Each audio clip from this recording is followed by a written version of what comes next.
RAS Sharma sir YouTube channel में आप सभी छात्र छात्राओं को हम स्वागत करते हैं। गोधूली भाग दो 10वीं कक्षा की हिंदी पाठ्य पुस्तक बिहार बोर्ड द्वारा निर्धारित की गई है। इस पाठ्य पुस्तक में कुल 24 पाठ वर्णित हैं। कितने पाठ वर्णित हैं? कुल 24 पाठ वर्णित हैं, जिसमें से 12 पाठ गद्यखंड के और 12 पाठ पदखंड से लिया गया है। इस पाठ्य पुस्तक का पहला पाठ श्रम विभाजन और जाति प्रथा है। कौन सा पहला पाठ है? तो श्रम विभाजन और जाति प्रथा है। श्रम विभाजन और जाति प्रथा के लेखक डॉक्टर भीमराव अंबेडकर है। कौन है? डॉक्टर भीमराव अंबेडकर है। तो श्रम विभाजन और जाति प्रथा नामक पाठ पढ़ने से पहले इस पाठ के लेखक डॉक्टर भीमराव अंबेडकर जी का हम जीवन परिचय पढ़ेंगे। क्या पढ़ेंगे? तो हम जीवन परिचय पढ़ेंगे। डॉक्टर भीमराव अंबेडकर जी का जन्म 14 अप्रैल 1891 ईस्वी को हुआ था। इनका जन्म कब हुआ था? तो 14 अप्रैल 1891 ईस्वी को इनका जन्म हुआ था। इनका जन्म स्थान महू के एक दलित परिवार में। कहाँ हुआ था? तो महू के एक दलित परिवार में, जो वर्तमान में अंबेडकर नगर मध्य प्रदेश में स्थित है। अंबेडकर नगर कहाँ स्थित है? तो अंबेडकर नगर मध्य प्रदेश में स्थित है। इनका पूरा नाम भीमराव रामजी अंबेडकर है। इनका उपनाम बाबा साहब है। इनके पिता का नाम रामजी मालोजी सकपाल है। इनके माता का नाम भीमाबाई है। अंबेडकर जी ने 2 विवाह किए थे। अंबेडकर जी ने कितना विवाह किए थे? अंबेडकर जी ने 2 विवाह किए थे। इनकी पहली पत्नी का नाम रमाबाई अंबेडकर। रमाबाई अंबेडकर का जन्म 7 फरवरी 1898 ईस्वी को हुआ था। अंबेडकर जी ने रमाबाई के साथ 1906 ईस्वी में विवाह किए थे और रमाबाई अंबेडकर का निधन 1935 ईस्वी में हो गया। अंबेडकर जी ने अपना दूसरा विवाह डॉक्टर सविता अंबेडकर से की।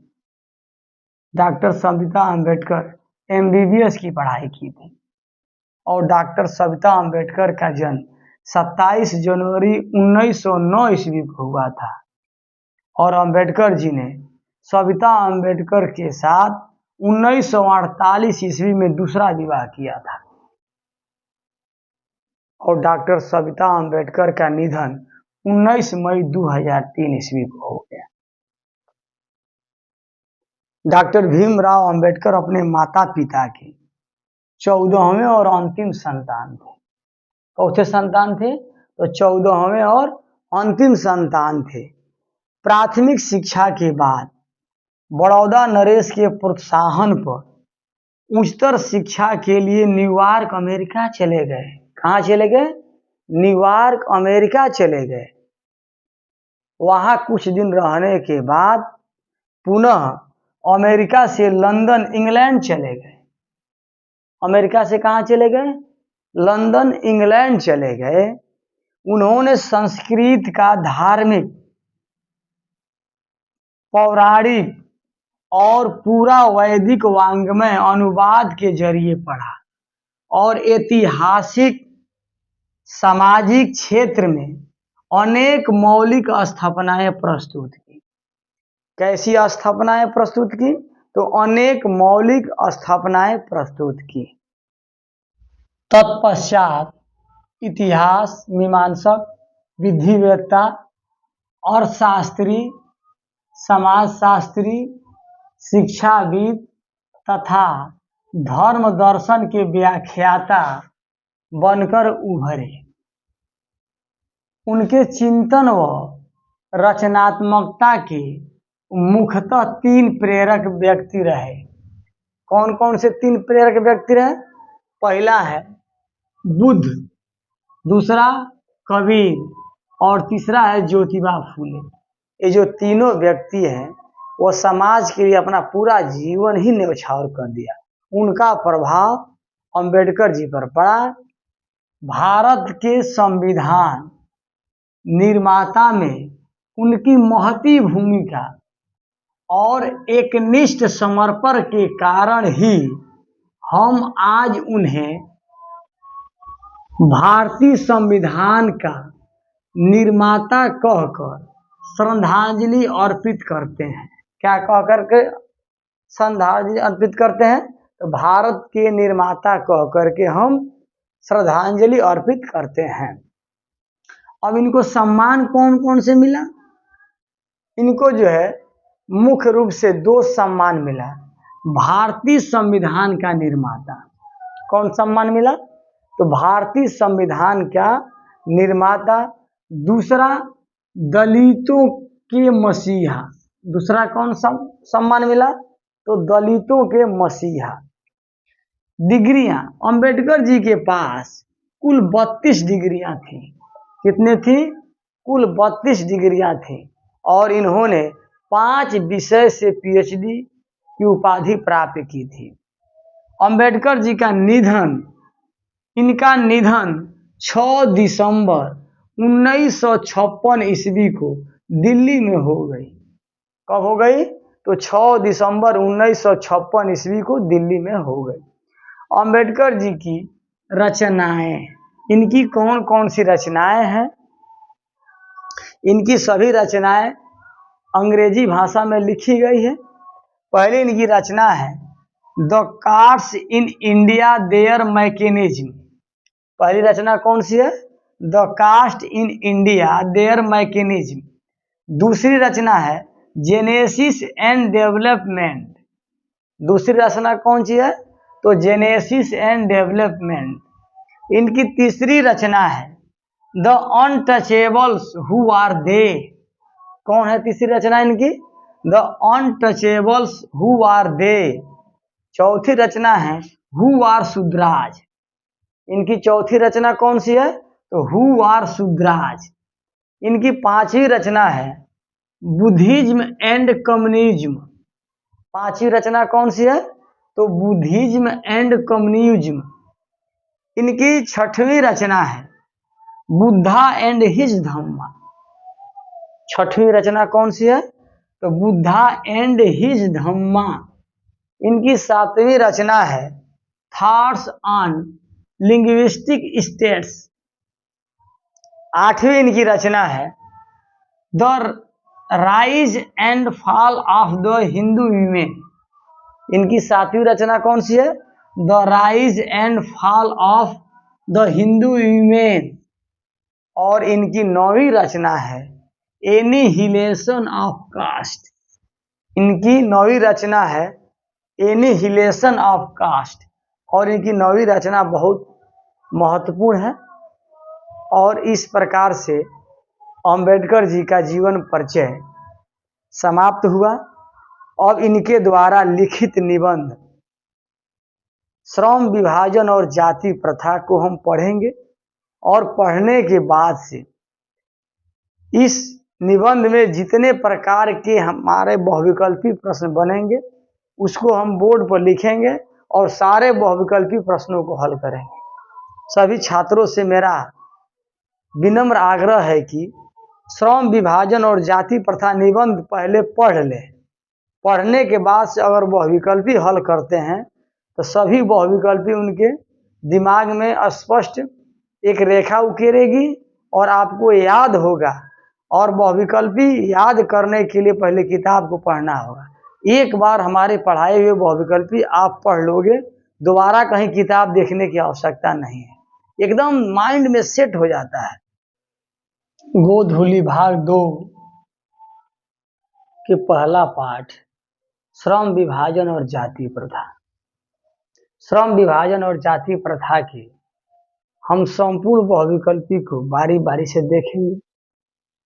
आप सभी को पहले से पता है कि हिंदी विषय में 100 बहुविकल्पी प्रश्न पूछे जाते हैं, जिसमें से कोई 50 बहुविकल्पी प्रश्नों का उत्तर देना होता है। तो आइए हम सभी इन बहुविकल्पियों को बारी बारी से हल करते हैं। पहला प्रश्न है, श्रम विभाजन और जाति प्रथा नामक निबंध के रचनाकार कौन थे? कौन सा प्रश्न है पहला? तो श्रम विभाजन और जाति प्रथा नामक निबंध के रचनाकार कौन थे? ऑप्शन ए है मोहन राकेश, ऑप्शन बी है doctor Bhimrao Ambedkar, option C है अमरकांत और ऑप्शन डी है नलिन बिलोचन शर्मा। तो इस बहुविकल्पी प्रश्न का उत्तर हो जाएगा डॉक्टर भीमराव अंबेडकर। डॉक्टर भीमराव अंबेडकर क्या है? इसके जो है रचनाकार हैं। दूसरा प्रश्न है, डॉक्टर भीमराव अंबेडकर का जन्म कब हुआ था? डॉक्टर भीमराव अंबेडकर का जन्म कब हुआ था? ऑप्शन ए है 14 अप्रैल 1890, ऑप्शन बी है 14 अप्रैल 1889, ऑप्शन सी है 14 अप्रैल 1880 और ऑप्शन डी है 14 अप्रैल 1891। आप लोग जीवन परिचय पढ़ते समय अंबेडकर जी का जन्म तिथि पढ़े थे कि उनका जन्म जो है 14 अप्रैल 1891 ईस्वी में हुआ था। ऑप्शन डी सही है।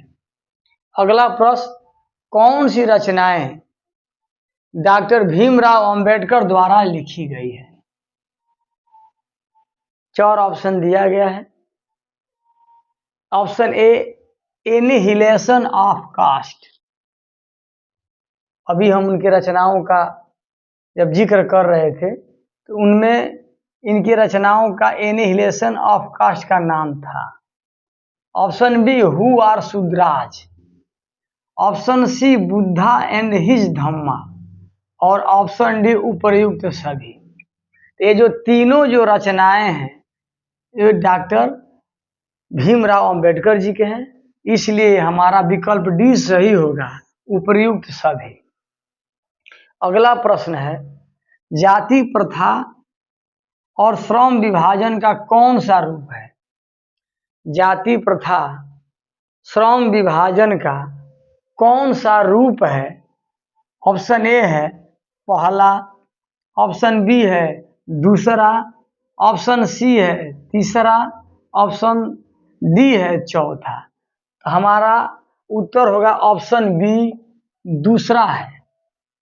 अगला प्रश्न, डॉक्टर भीमराव अंबेडकर द्वारा लाहौर के वार्षिक सम्मेलन 1936 में कौन सा भाषण पढ़ा जाना था? माने लाहौर जो सम्मेलन हुआ था 1936 में, उसमें डॉक्टर अंबेडकर द्वारा एक भाषण पढ़ा जाना था। वो कौन सा भाषण है?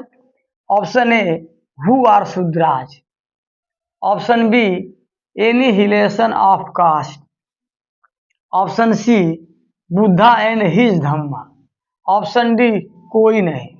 तो ऑप्शन बी सही होगा, एनिहिलेशन ऑफ कास्ट वहां पढ़ा जाना था। अगला प्रश्न है, डॉक्टर भीमराव अंबेडकर की विख्यात भाषण एनिहिलेशन ऑफ कास्ट का हिंदी रूपांतर किसने किया था? तो डॉक्टर भीमराव अंबेडकर के विख्यात भाषण एनिहिलेशन ऑफ कास्ट का हिंदी रूपांतर किसने किया था? ऑप्शन ए है मोहन सिंह, ऑप्शन बी है ललय सिंह, ऑप्शन सी है रामधारी सिंह दिनकर, ऑप्शन डी है आचार्य रामचंद्र शुक्ल। तो एनिहिलेशन ऑफ कास्ट का हिंदी रूपांतर ललय सिंह ने किया था। कौन किए थे? तो ललय सिंह ने किए थे। अगला प्रश्न है, डॉक्टर भीमराव अंबेडकर का संपूर्ण वाङ्मय कितने खंडों में विभक्त है? डॉक्टर भीमराव अंबेडकर का संपूर्ण वाङ्मय कितने खंडों में विभक्त है? ऑप्शन ए है 20 खंड, ऑप्शन बी है 21 खंड, ऑप्शन सी है 22 खंड, ऑप्शन डी है 24 खंड। यह जो है 21 खंडों में विभक्त है। ऑप्शन बी सही होगा। अगला प्रश्न, एनिहिलेशन ऑफ कास्ट के रचनाकार कौन थे? एनिहिलेशन ऑफ कास्ट के रचनाकार कौन थे? ऑप्शन ए है doctor Rajendra Prasad, option B है लाल बहादुर शास्त्री, ऑप्शन सी है doctor Bhimrao Ambedkar, option D है रामधारी सिंह दिनकर। तो एनिहिलेशन ऑफ कास्ट के रचनाकार डॉक्टर भीमराव अंबेडकर है। क्या आप लोग पहले से जानते हैं?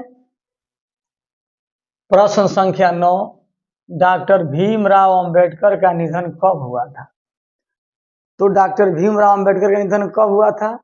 ऑप्शन ए 6 दिसंबर 1946, ऑप्शन बी 6 दिसंबर 1956, ऑप्शन सी 6 दिसंबर 1948, ऑप्शन डी 6 दिसंबर 1952। तो डॉक्टर भीमराव अंबेडकर का निधन 6 दिसंबर 1956 को हुआ था, इसलिए ऑप्शन बी सही है। प्रश्न संख्या 10, भारतीय संविधान का निर्माता किसे माना जाता है? भारतीय संविधान का निर्माता किसे माना जाता है? Option A Jawaharlal Nehru, option B doctor Rajendra Prasad, option C Lal Bahadur Shastri, option D doctor Bhimrao Ambedkar. इसलिए ऑप्शन डी होगा डॉक्टर भीमराव अंबेडकर। प्रश्न संख्या 11, डॉक्टर भीमराव अंबेडकर के चिंतन व रचनात्मकता के प्रेरक व्यक्ति कौन कौन थे? डॉक्टर भीमराव अंबेडकर के चिंतन और रचनात्मकता के प्रेरक व्यक्ति कौन कौन थे? Option A Buddha, option B Kabir, option C Jyotiba Phule, option D उपर्युक्त सभी। ये ऑप्शन डी सही होगा, उपर्युक्त सभी, क्योंकि इनके प्रेरक व्यक्ति बुद्ध, कबीर और ज्योतिबा फूले तीनों व्यक्ति थे। प्रश्न संख्या 12, डॉक्टर भीमराव अंबेडकर के कितने प्रेरक व्यक्ति थे? डॉक्टर भीमराव अंबेडकर के कितने प्रेरक व्यक्ति थे? अभी ऊपर वाले प्रश्न में आप देखे हैं कि बुद्ध, कबीर, ज्योतिबा फूले। तो ऑप्शन ए होगा 2, ऑप्शन बी होगा 4, ऑप्शन सी होगा 6, ऑप्शन डी होगा 3। तो इनके प्रेरक व्यक्ति कितने थे? 3 व्यक्ति थे जो प्रेरक। प्रश्न संख्या 13, डॉक्टर भीमराव अंबेडकर ने किसको मानवीय अधिकार व सम्मान दिलाने के लिए अथक प्रयास किया? डॉक्टर भीमराव अंबेडकर ने किसको मानवीय अधिकार व सम्मान दिलाने के लिए अथक प्रयास किया? ऑप्शन ए अछूतों को, ऑप्शन बी स्त्रियों को, ऑप्शन सी मजदूरों को, ऑप्शन डी उपर्युक्त सभी। ऑप्शन डी सही होगा, उपर्युक्त सभी। प्रश्न संख्या 14, डॉक्टर भीमराव अंबेडकर के पास कुल कितनी डिग्रियां थी? डॉक्टर भीमराव अंबेडकर के पास कुल कितनी डिग्रियां थी? Option A 30, option B 40, option C 34, option D 32। उनके पास कुल कितने डिग्रियां थी? तो 32 डिग्रियां थी, ऑप्शन डी सही होगा। प्रश्न संख्या 15, डॉक्टर भीमराव अंबेडकर शिक्षा के लिए न्यूयॉर्क से कहाँ चले गए? डॉक्टर भीमराव अंबेडकर शिक्षा के लिए न्यूयॉर्क से कहाँ चले गए? ऑप्शन ए ऑस्ट्रेलिया चले गए, ऑप्शन बी भारत चले गए, ऑप्शन सी लंदन चले गए, ऑप्शन डी श्रीलंका चले गए। तो कहाँ चले गए? ऑप्शन सी सही होगा, लंदन चले गए। प्रश्न संख्या 16, डॉक्टर भीमराव अंबेडकर उच्चतर शिक्षा के लिए न्यूयॉर्क किसके प्रोत्साहन पर गए? डॉक्टर भीमराव अंबेडकर उच्चतर शिक्षा के लिए न्यूयॉर्क किसके प्रोत्साहन पर गए? ऑप्शन ए राजस्थान नरेश की, ऑप्शन बी कानपुर नरेश, ऑप्शन सी महाराष्ट्र नरेश, ऑप्शन डी बड़ौदा नरेश। यह ऑप्शन डी सही होगा, बड़ौदा नरेश के प्रोत्साहन से उच्चतर शिक्षा के लिए न्यूयॉर्क गए डॉक्टर भीमराव अंबेडकर। प्रश्न संख्या 17, डॉक्टर भीमराव अंबेडकर किस जाति के थे? डॉक्टर भीमराव अंबेडकर किस जाति के थे? ऑप्शन ए ब्राह्मण थे, ऑप्शन बी महार जाति के थे, ऑप्शन सी हरिजन जाति के थे, ऑप्शन डी बढ़ई जाति के थे। तो ऑप्शन बी सही होगा, ये महार जाति के थे। प्रश्न संख्या 18, डॉक्टर भीमराव अंबेडकर का जन्म किस प्रदेश में हुआ था? डॉक्टर भीमराव अंबेडकर का जन्म किस प्रदेश में हुआ था? Option A Rajasthan, option B Gujarat, option C Uttar Pradesh, option D Madhya Pradesh. तो उनका जन्म हुआ था मध्य प्रदेश में हुआ था। प्रश्न संख्या 19, डॉक्टर भीमराव अंबेडकर का जन्म किस जिला में हुआ था? डॉक्टर भीमराव अंबेडकर का जन्म किस जिला में हुआ था? Option A Ambedkar Nagar, option B Jabalpur, option C Bhopal, option C Ashok Nagar. तो उनका जन्म हुआ था अंबेडकर नगर में, ऑप्शन ए सही है। प्रश्न संख्या 20, डॉक्टर भीमराव अंबेडकर सबसे पहले स्वतंत्र भारत के कौन सा मंत्री बने थे? डॉक्टर भीमराव अंबेडकर स्वतंत्र भारत के कौन सा मंत्री बने थे? ऑप्शन ए गृह मंत्री, ऑप्शन बी रेल मंत्री, ऑप्शन सी कानून मंत्री, ऑप्शन डी रक्षा मंत्री। तो सबसे पहले वह जो है कानून मंत्री बने थे। कौन मंत्री बने थे? कानून मंत्री बने थे।